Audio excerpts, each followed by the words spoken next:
A gente vai falar agora sobre as políticas públicas na mulher, que envolve a saúde da mulher. Tudo que envolve as questões de saúde da mulher no Sistema Único de Saúde, né, vão ser derivados aí por meio das políticas públicas. A gente tem as redes de atenção à saúde, né, que elas vão estar norteando essas mulheres, né, vão estar possibilitando um atendimento mais adequado para essas mulheres na atenção primária, que seria na atenção básica. E o que acontece? A gente tem a Rede Segônia.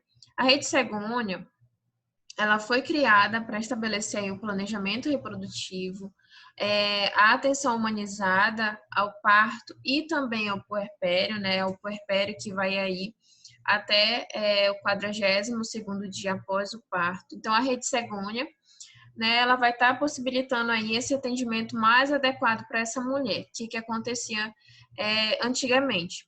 Existia aí, desde o período reprodutivo até o pós-parto, existia aí várias violências contra a mulher, principalmente violência obstétrica. Então, foi estabelecida a Rede Segônia para fazer esse atendimento humanizado para essa mulher. A gente tem a Rede de Atenção Psicossocial, né, que vai estar cuidando aí da questão psicológica da mulher, né? Às vezes a mulher ela não quer essa gravidez, às vezes a mulher ela está com uma gravidez indesejável. Então, ela precisa de uma atenção maior, ela requer um atendimento melhor. Então, também tem a questão aí de tratar, né, de cuidar aquelas pessoas que tenham problemas mentais, né, que inclui aí tanto aquelas pessoas que fazem uso de crack, de álcool, de outras drogas, tá? E a gente tem aí os centros de atenção psicossocial, né, que eles vão utilizar o espaço para fazer essa escuta e esse acolhimento dessa mulher. Aqui em Macapá, a gente tem os CAPs, né? A gente tem um, se eu não me engano, lá no Laguinho, e a gente tem um também na Cora de Carvalho, que é lá no centro, né? Que eles vão estar possibilitando aí esse atendimento mais adequado para essa mulher. A gente tem as redes de atenção às urgências e emergências, caso essa mulher ela necessite de alguma intervenção muito mais rápida, ela vai ser amparada aí pela rede de atenção à urgência e emergência.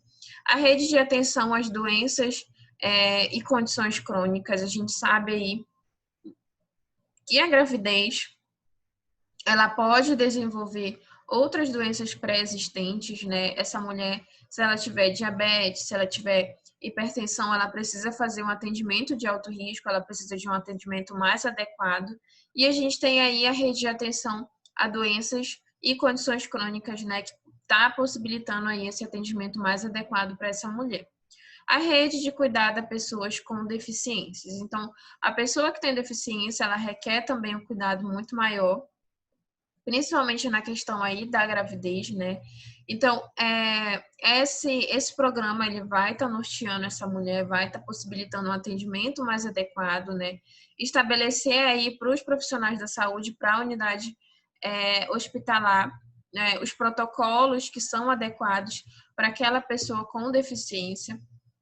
E para que isso seja implementado na prática, para que isso seja estabelecido, a gente precisa que essas redes de atenção à saúde, elas sigam aí algumas regrinhas. O profissional, ele precisa ser qualificado, capacitado, então precisa existir aí uma educação continuada para esse profissional, né, para que ele conheça cada protocolo de cada rede de atenção à saúde para possibilitar um atendimento melhor para essa paciente. Né? Informação, a paciente ela precisa conhecer os direitos dela, né? Então ela precisa ser informada quanto a isso. Regulação. O paciente chegou, você verifica que tipo de atendimento essa mulher necessita para você poder aí orientar, para você nortear essa mulher aí para o tipo de tratamento específico que ela precisa. Então isso é chamado de regulação. Você regular. O paciente chegou na unidade básica de saúde, né? Mas aí o atendimento dela é de urgência e emergência, então ela precisa ir para a unidade hospitalar, né? Então ela precisa ir para a rede de atenção às urgências e emergências. Então isso é chamado de regulação. Promoção à vigilância em saúde.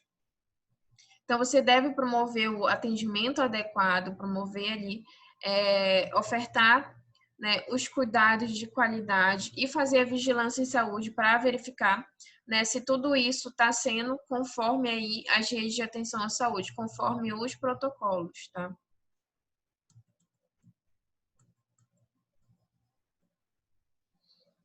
Então, a atenção à saúde da mulher, ela deve ter aí uma integralidade das ações, o atendimento global das necessidades prioritárias desse grupo populacional, todos os ciclos etários e a percepção da mulher como um ser integral. Então, o que que acontece?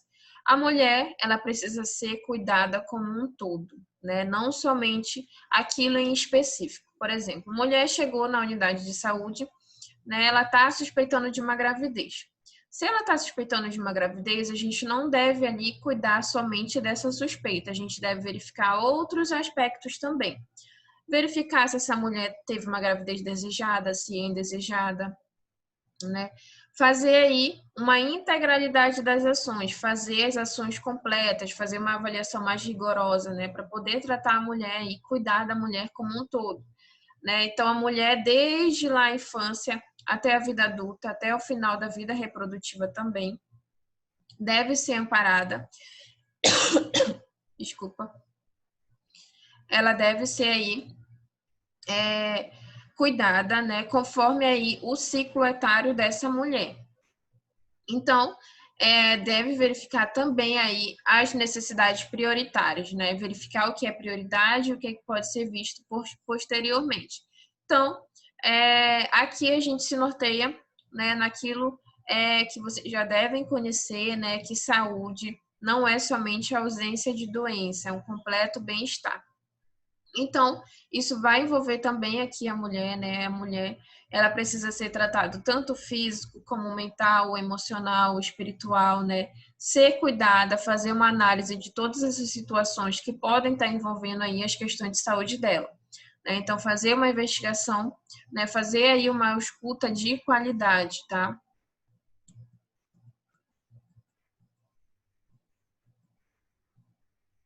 Então, inicia prioritariamente com a saúde sexual e reprodutiva, com ênfase no pré-natal e tem os seguintes objetivos: melhorar a assistência ao parto e puerpério, ampliar o acesso às ações de planejamento familiar, garantindo o acesso aos métodos anticoncepcionais reversíveis, diminuir os índices de mortalidade materna, aumentar os índices de aleitamento materno, ampliar as ações de detecção precoce e controle do câncer do colo do útero e da mama e garantir referência para o tratamento especializado. Então, o que é que acontece? A mulher, ela vai ser aí cuidada prioritariamente aí quando essa mulher ela começa a vida sexual ativa dela. A partir do momento que a mulher iniciou aí a vida sexual, ela requer um cuidado muito maior. Então, verificar se essa mulher ela pretende ter filhos, se ela não pretende, né? Então, fazer aí o planejamento familiar, que isso é fundamental, né? Oferecer os métodos anticoncepcionais que são reversíveis, né? Que a mulher, ela, a partir do momento que ela quiser engravidar, ela pode engravidar, né? Fazendo aí reversão desses métodos anticoncepcionais. Como eu falei anteriormente, antigamente existia muito aí durante o parto e o puerpério a violência obstétrica. Então, hoje, né, já é estabelecido, já é preconizado aí pela Rede Segúnia o atendimento humanizado, o parto humanizado, e com isso vai ter uma melhora da assistência tanto no parto quanto no puerpério. O puerpério, ele vai ser um período de maior risco para a mulher, né, para a saúde da mulher. Então, após o parto, não cuidar somente daquele bebê, olhar aí com um olhar diferenciado também para essa mulher, né? Fazer esse atendimento humanizado para essa mulher, né? O momento do puerpério é o momento que vai ter aí a saída da placenta, o globo de segurança de Pinar, então deve se atentar para isso, para que essa mulher não venha ter hemorragia, não venha ter uma infecção, né? Então, melhorar essa assistência quanto a isso também, tá? Verificar os sinais vitais, né? Tudo isso é fundamental para que essa mulher ela tenha aí, né? Durante aí o puerpério, um puerpério de qualidade também. Com isso, né, se você tiver aí uma melhora nessa assistência, tanto do parto quanto do puerpério, você vai diminuir os índices de mortalidade materna, que um dos maiores índices as causas aí né, no pós-parto, né, e também aumentar os índices de aleitamento materno. Como todo mundo sabe, né, vários artigos aí relatam a importância do aleitamento materno exclusivo até os 6 meses de idade. Há estudos que indicam que a mulher que ela amamenta no primeiro momento após o parto, ela vai ter um sucesso maior no decorrer dessa amamentação. Então, deve-se estimular e deve-se orientar essa mãe quanto à importância do aleitamento materno, né? Além de promover o vínculo afetivo entre a mãe e o filho, vai ter aí um alimento completo para esse recém-nascido, né? Vai ter todos os nutrientes que aquele recém-nascido precisa, então não precisa fazer complementação até os 6 meses. A mulher ela vai ter aí uma involução uterina, então ela possivelmente vai voltar ao corpo normal dela, aquele corpo anterior, né, amamentando. Isso vai possibilitar aí a regressão desse útero, né, a diminuição desse útero. Então, informar também isso para a mulher, né? Se essa mulher ela tiver com dificuldade durante o aleitamento, orientar, né? Verificar o que está acontecendo para poder aí, né? Prestar essa assistência para essa mulher, né? E ser resolutivo, né? E também aí fazer a ampliação da detecção precoce e controle do câncer do colo do útero e da mama. Um dos maiores cânceres, né? Que mata a mulher seria o câncer do colo do útero, e o câncer da mama é um dos maiores índices de mortalidade, tá? Feminino, é o câncer. Então, ampliar essas ações para detectar precocemente, né? Se você oferecer aí o rastreamento quanto aí, por exemplo, o PCCU, né? Oferecer aí explicar para essa mulher a importância de realizar o autoexame da mama pelo menos uma vez ao mês, né? Orientar ela a fazer em casa, para fazer essa detecção precoce, né? Fazer essas ações que possibilitem a informação para essa mulher, aquela mulher que ela é informada, né? Consequentemente, ela vai ter aí uma melhora nos aspectos de saúde dela, né? Se ela verificar que tem alguma alteração, ela vai mais rapidamente procurar a unidade de saúde, né? Porque ela já sabe aí, ela já é informada quanto aí os sintomas, né? Como deve ser feito, né? Então, fazer essas ações de educação continuada, além aí de ofertar serviços também para fazer a detecção. O controle das DSTs e outras patologias prevalentes no grupo, visando a prevenção da transmissão vertical do HIV, sífilis congênita e erradicação do tétano neonatal. Então, as DSTs, né, a partir do momento que a mulher ela começa a vida sexual, ela está mais suscetível aí a contrair as DSTs, que hoje são as ESTs, né, infecções sexualmente transmissíveis, e vão ser mais prevalentes no sexo feminino, porque o que acontece? A mulher, ela é mais sintomática do que o homem, ela sente mais as coisas do que o homem. Então, provavelmente, né, ela vai aí ter o diagnóstico mais fácil, mais rápido de DST. Então, fazer essa prevenção, né, explicar para a mulher como ocorre essa transmissão, né, principalmente aí que ela pode estar prejudicando o bebê dela, né? Fazer a transmissão vertical de HIV, que é da mãe para o filho, transmissão de sífilis, né? Erradicar aí o tétano neonatal também. Então, tudo isso deve ser informada para essa mulher. Ampliar núcleos de atendimento à mulher vítima de violência sexual, né? A gente vê que nos últimos anos houve um aumento aí de violência contra a mulher, tanto violência sexual quanto violência física, né? E isso também pode decorrer aí de mortalidade dessa mulher. Então, ampliar os núcleos que atendam essa mulher, oferecer serviços aí para essa mulher, para que ela não tenha medo de procurar a unidade de saúde. Implantar serviços de mamografia nas macro-regiões para facilitar o acesso das usuárias ao SUS. O que acontece? A mulher, né, que mora aí em regiões mais afastadas, dificilmente ela vai procurar uma unidade básica de saúde, né? Então, ela só vai procurar quando ela já está no estado mais avançado. Então, se ampliar esses serviços aí de mamografia nas macro-regiões, ofertar aí ações, né? Essa mulher possivelmente vai ter um melhor acesso aí a esses serviços de mamografia, né? E justamente por conta disso, né, por ser um exame caro também, a mulher, né, mesmo que ela viva nas macro-regiões, né, aí nas zonas urbanas, ela não tem condições de pagar um exame, essa mamografia. Então, isso deve ser ofertado pelo SUS, é um direito dela. Então, ampliar esses serviços vai facilitar essa detecção precoce também. Manter e ampliar parcerias com as entidades ligadas à saúde da mulher, né? A gente sabe que existem outros programas, né, fora aí, que são aí fora ao SUS, né, que eles oferecem parcerias com o SUS, com as entidades da saúde, né, que vão aí tratar essas questões de saúde da mulher. Por exemplo, tem aí, por exemplo, rodas de conversa, né, café da manhã para gestante. Então, são entidades aí que oferecem tudo isso para a saúde da mulher, então é importante fazer essas parcerias também.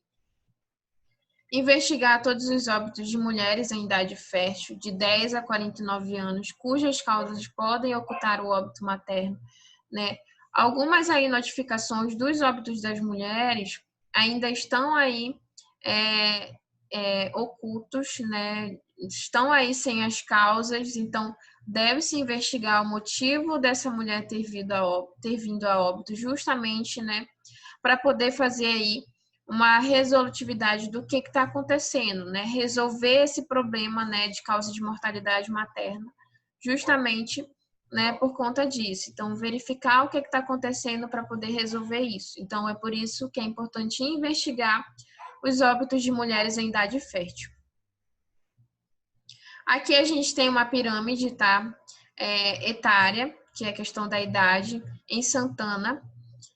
A gente vê aqui nessa pirâmide uma relação dos homens e das mulheres, relação de idade.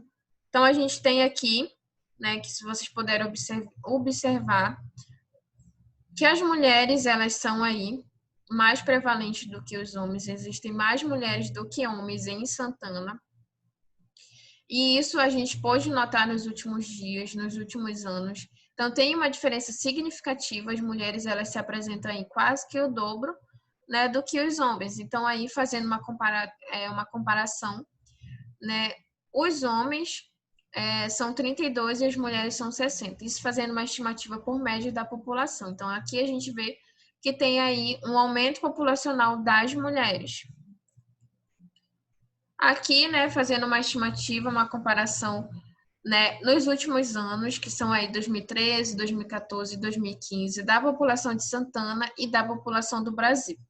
Fazendo aí uma comparação da população de Santana, né, nos anos de 2013, 2014 e 2015, tanto do sexo masculino quanto do sexo feminino, a gente vê aí que não teve aí um aumento expressivo entre os dois. Então, é quase que equiparado aí tanto a população masculina quanto a feminina. Com relação ao Brasil, a gente vê que teve um aumento aí do sexo feminino em comparação ao sexo masculino, mas isso não foi tão expressivo, né? A gente vê que tem uma comparação, que tem um aumento aí da prevalência do sexo feminino, mas ainda não é tão expressivo, tá? Aqui a gente tem a projeção da população das unidades de federação por sexo e grupos de idade. Então, é aqui fazendo uma projeção para os anos de 2020 até 2030, né? Então, fazendo uma estimativa para os próximos anos. Então, nos próximos anos, tem-se uma estimativa aí que vai existir, né, mais homens do que mulheres. De 2020, 2019, 2018, a gente pode perceber que houve um crescimento populacional do sexo feminino, mas aqui, fazendo uma estimativa para os próximos anos, a gente vê que vai haver um crescimento do sexo masculino em comparação ao sexo feminino, tá? Mas não é nada tão expressivo, né? Vai ter aí um aumento populacional, né? Quase que equiparável, tá? Mas não é tão expressivo.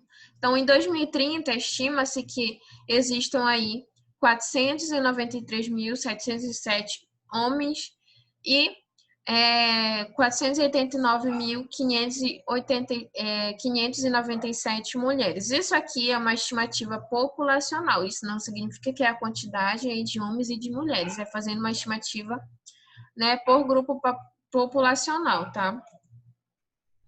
Então, a evolução populacional por idade em Santana, né, verificando aí nos anos de 2013, 2014 e 2015, de 20 a 29 anos, a gente vê que houve aí uma diminuição, né, populacional dessa idade e houve aí já um aumento de idade de 30 a 39 anos, tá? Mas fazendo uma comparação entre a idade de 20 a 29 anos e de 30 a 39 anos, a idade entre 20 e 29 anos ainda permanece maior com relação aí ao grupo populacional de 30 a 39 anos, tá?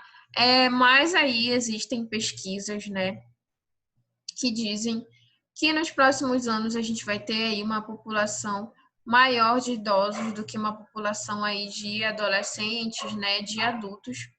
Então, a gente vê aqui nesse gráfico também, né, a população aí de 50 a 59 anos já é muito maior em comparada aí com as outras idades, tá? Mas fazendo aí uma estimativa dessa população de 20 a 29 anos, 30 e 39 anos, manteve aí quase no mesmo nível, né? Nesses anos de 2015, 2014 e 2013.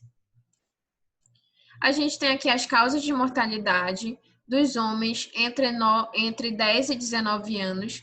As maiores causas masculinas, né, nessa idade são as causas externas, principalmente aí acidentes automobilísticos, são as que mais envolvem aí as causas de mortalidade nos homens. Em segundo lugar, tem aí as neoplasias, que são os cânceres. A gente tem também o sistema nervoso, doenças que acometem o sistema nervoso.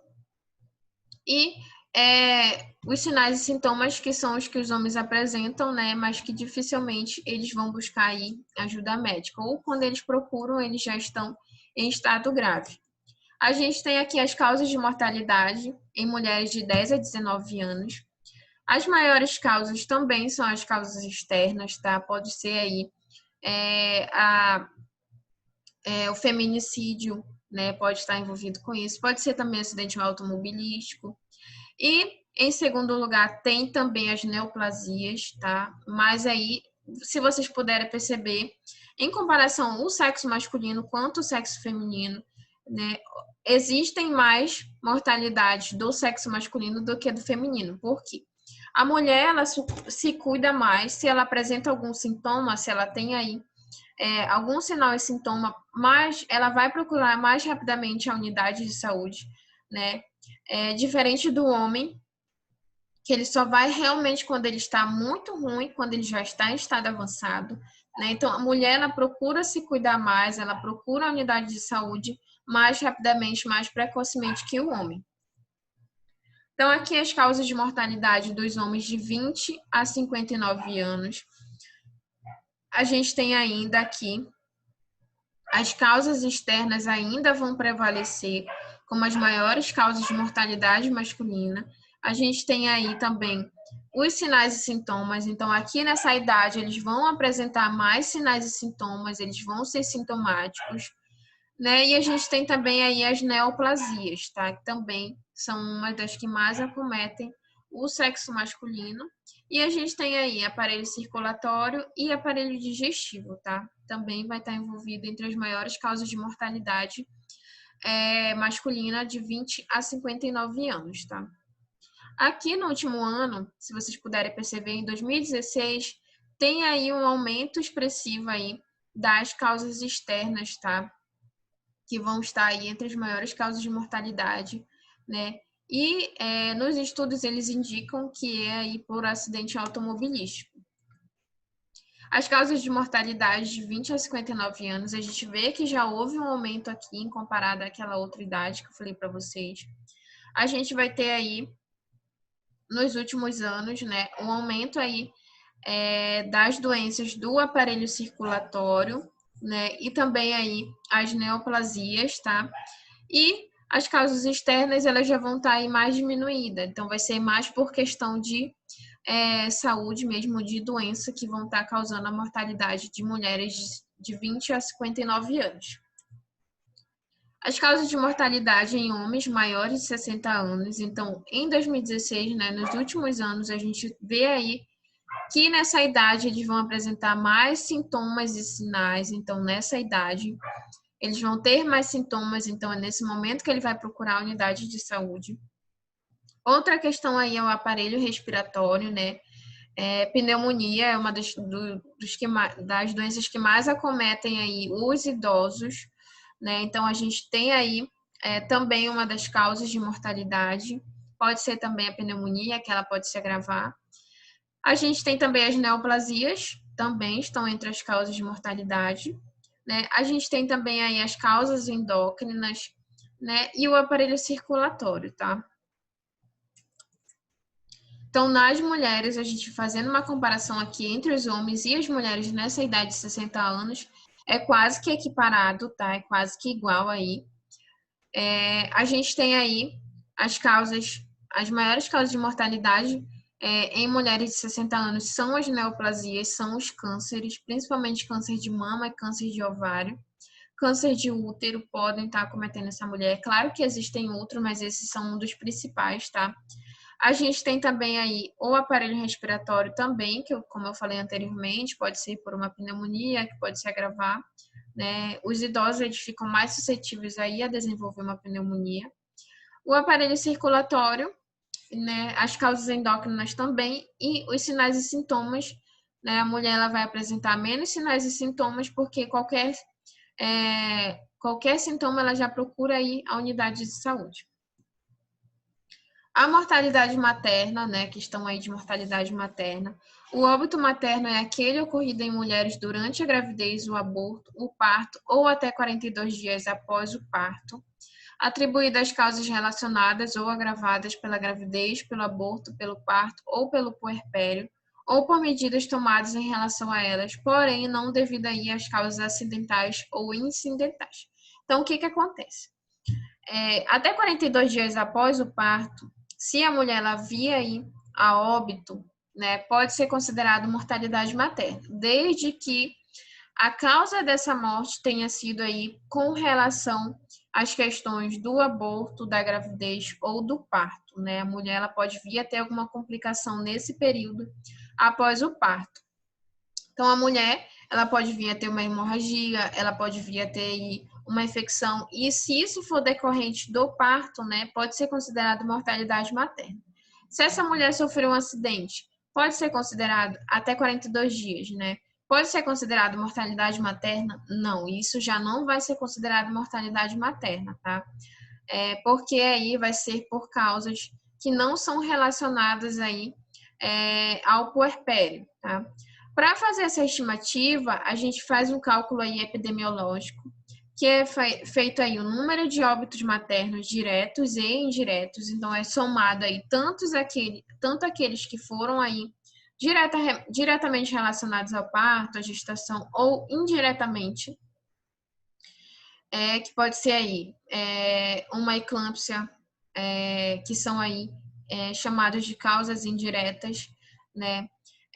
Ou também por outros fatores diretos, né? Por aí, infecção puerperal, tá? Então, vai ser calculado o número de óbitos maternos diretos e indiretos multiplicado por 100 mil, dividido pelo número de nascidos vivos. Através disso, você vai ter essa estimativa, vai ter esse cálculo epidemiológico, né? Para verificar aí a quantidade de mortalidade materna, tá? Então, a mortalidade materna é inaceitavelmente alta. Cerca de 830 mulheres morrem todos os dias por complicações relacionadas à gravidez ou o parto, ou em todo o mundo. Estima-se que em 2015, cerca de 303 mil mulheres morreram durante e após o parto e a gravidez, tá? Quase todas essas mulheres ocorreram em ambientes em poucos recursos, a maioria delas poderia ter sido evitada. Então, o que acontece? Algumas complicações do parto, né, mortalidade materna, podem ser evitadas principalmente questão do pré-natal. Então, se essa mulher ela fez um pré-natal inadequado, não foi detectado aí nenhuma doença pré-existente, quando essa mulher vinha aí entrar em trabalho de parto, ela pode evoluir para a mortalidade. Por exemplo, mulher não fez um pré-natal de qualidade, não foi detectado que ela estava com hipertensão gestacional. Durante o parto, evoluiu aí para uma eclâmpsia, né? E ela veio a óbito. Isso poderia ter sido evitado, né? Mas como não foi detectado, não foi feita uma assistência de qualidade, né? Essa mulher veio a óbito. Outra coisa também são os poucos recursos. A unidade de saúde não ter recursos suficientes, né, para ser aí ofertado durante esse parto. Utilizar material esterilizável. Então, se esse material utilizado não for esterilizável, pode ocasionar aí uma infecção nessa mulher e ela vir a óbito, né? As questões das medicações, né? Ocitocina após o parto para evitar a hemorragia também pode ser aí uma das causas de mortalidade, tá? Em países e regiões desenvolvidas, as taxas ou coeficientes de mortalidade materna podem variar de 4 e 15 por 100 mil nascidos vivos, e em países e regiões subdesenvolvidas podem ter um mínimo de 80 por 100 mil nascidos vivos, podendo chegar a 500 mortes por 100 mil nascidos vivos, como no caso de alguns países africanos em 1996. Então, a gente vê que nos países em subdesenvolvimento, né, são aí um dos maiores índices de causas de mortalidade materna, né, ainda tem essa taxa muito elevada de mortalidade materna, tá? Então, aqui, 830 mulheres morrem por causas evitáveis relacionadas à gestação e ao parto no mundo. Então, algumas causas elas podem ser evitáveis, como eu falei anteriormente, podem estar relacionadas à gestação. Considera-se que 830 mulheres morrem por essas causas, né, diariamente, tá? Isso fazendo uma comparação no mundo, tá? 99% de todas as mortes maternas ocorrem em países em desenvolvimento. A mortalidade materna é maior entre mulheres que vivem em áreas rurais e comunidades mais pobres. Por quê? Essas mulheres que vivem em áreas rurais, elas têm aí dificuldade de ter acesso ao serviço de saúde, né? Elas vão ser menos amparadas, elas vão ter menos informações. Então, as comunidades mais pobres têm dificuldade aí de receber essas informações, de receber aí assistência de qualidade. Então, até que essa mulher ela venha procurar a unidade de saúde, né? Ela pode ter vindo a óbito, tá? Então, as comunidades rurais são de difícil acesso, né? Então, a equipe de saúde também tem dificuldade de chegar nessas comunidades rurais, tá? Então, tudo isso pode estar influenciando a mortalidade materna. Em comparação com outras mulheres, as jovens e adolescentes enfrentam um risco maior de complicações e morte como resultado de gravidez. O que acontece? Né? As adolescentes ainda não estão com o corpo totalmente pronto para receber aí um feto, para entrar no período gestacional, né? O corpo ainda está em desenvolvimento. Então, essa mulher ela pode ter complicações, né? Principalmente aí adolescentes menores de 14 anos, tá? Não vai ter passagem lá pelo canal do parto, tá? Pelo canal vaginal, possivelmente. Então, precisa ir para uma cesárea, precisa entrar com outras intervenções, né? Então, sempre se atentar para isso também. Os cuidados antes, durante e após o parto podem salvar a vida de mulheres e recém-nascidos. Então, durante o pré-parto, né, deve-se estabelecer aí um vínculo com essa gestante, verificar os sinais vitais, fazer uma admissão de qualidade, né? Verificar o cartão dessa gestante, né? Como foi o pré-natal dela, para poder você evitar aí qualquer intercorrência durante o parto, né? Durante o trabalho de parto. Então, após o parto, também fazer uma avaliação dessa mulher, verificar o globo de segurança de Pinar, verificar como está esse sangramento, fazer a aplicação de ocitocina para evitar aí hemorragia pós-parto, né? Que essa mulher venha a ter hemorragia. Utilizar aí materiais que sejam esterilizados, né, para evitar a infecção, tá, dessa mulher. E entre 1990 e 2015, a mortalidade materna no mundo caiu cerca de 44%.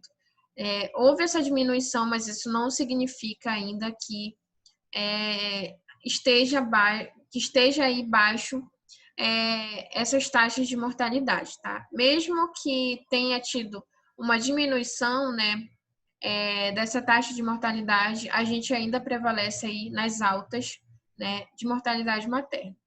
E entre 2016 e 2030, como parte dos Objetivos de Desenvolvimento Sustentável, a meta é reduzir a taxa global de mortalidade materna para menos de 70 por cada 100 mil nascidos vivos. Então, a cada nascido vivo, né, a cada criança que nasce viva, né, é aí estabelecido pela meta, né, de desenvolvimento sustentável, que ocorra aí menos de 70 mortes aí por 100 mil nascidos vivos, tá? Ainda aqui em 2020, a gente ainda não estabeleceu essa meta, a gente ainda não chegou nessa meta, né? Mas essa meta aí é até para 2030. Então, quem sabe até lá a gente não vai ter aí uma redução, né? A gente vai ter uma redução dessas taxas, né, de mortalidade materna, tá? Então, sempre procurar estabelecer aí ofertar aí um parto humanizado, um pré-natal de qualidade, um pós-parto, né? Que essa mulher ela venha para a consulta puerperal, tudo isso é importante para reduzir aí essa mortalidade materna. Então, eu vou continuar aqui, eu vou fazer uma divisão desse vídeo e eu vou continuar a outra parte, tá? Em um outro vídeo.